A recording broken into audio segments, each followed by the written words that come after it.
Hey everyone, it's Mommy Zani here, and today we've got some exciting leaks for Wuthering Waves.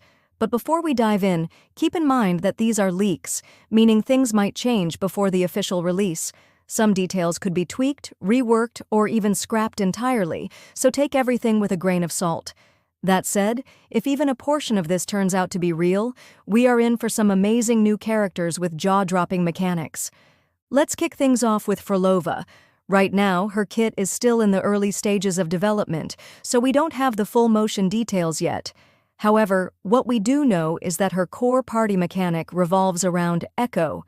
Every time a party member casts an Echo skill, Phrolova's special gauge fills up. She can then consume this gauge when using her resonance skills. While the specifics of how this will play out in battle aren't clear yet, this could suggest a playstyle that rewards strategic Echo usage, making her a strong choice for Echo-heavy team comps.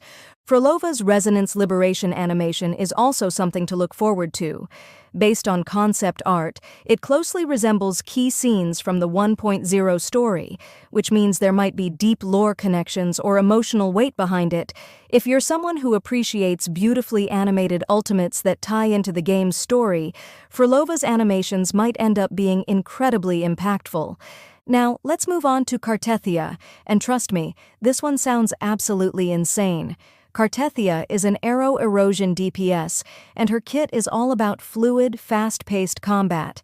One of the most exciting parts of her abilities is that she can cast her resonance liberation twice. That's right, she has two separate liberation phases, which is something we don't see often. Before she even casts resonance liberation, Cartethiya enters Cartethiya mode. In this state, she wields a rapier and moves with elegant, dance-like precision, making her attacks feel graceful yet deadly. However, the real game-changer happens when she activates her first liberation. The moment she does, she transforms into fleur-de-lis mode, where she starts floating slightly above the ground and gains a floating, auto-attacking sword behind her. This transformation significantly increases her attack range, motion speed, and overall power, making her feel like an unstoppable force on the battlefield. Her liberation animations are nothing short of breathtaking. During her first liberation, a sword pierces her chest, and she grows horns. Yes, actual horns. This could hint at a deeper lore connection or a dramatic power surge. Then, during her second liberation, she ascends into the air and unleashes a massive energy slash, cutting through everything in sight. The sheer scale and intensity of these animations suggests that Cartethiya will be one of the most visually stunning and satisfying characters to play. If you love high-speed swordplay and dramatic transformations, she is definitely one to watch out for. Finally, let's talk about Zani, who is a spectro-frazzle DPS. Just like Cartethiya, Zani also has a two-stage resonance liberation, making her another character with an evolving combat style. Her gameplay revolves around building and consuming spectro-frazzle stacks to unleash devastating amounts of damage. When she is in her normal state, she applies small amounts of spectro-frazzle to enemies with her attacks. However, once she activates Liberation mode, she starts consuming those stacks when using resonance skills, dealing significantly more damage. What makes her kit even more unique is the fact that her model gradually changes as she fights, similar to how Chang'Li's outfit transformation works. This means that as she builds up power, her appearance will shift, reflecting her increased strength. Just like Cartethiya, Zani's resonance liberation can be activated twice, leading to some impressive visual changes.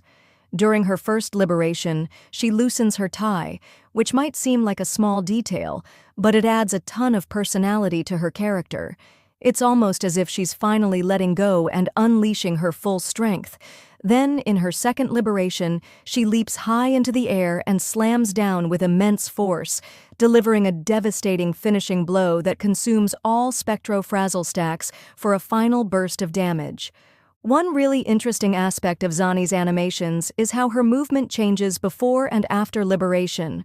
Before she activates it, her movements feel heavy and sluggish, making it seem like she is holding back.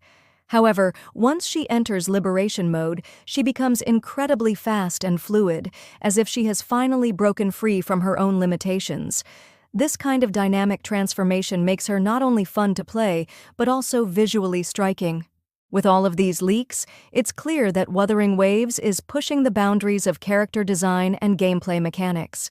If the final versions of these characters stay true to these descriptions, we could be looking at some of the most stylish, high-energy, and engaging characters in the game's history.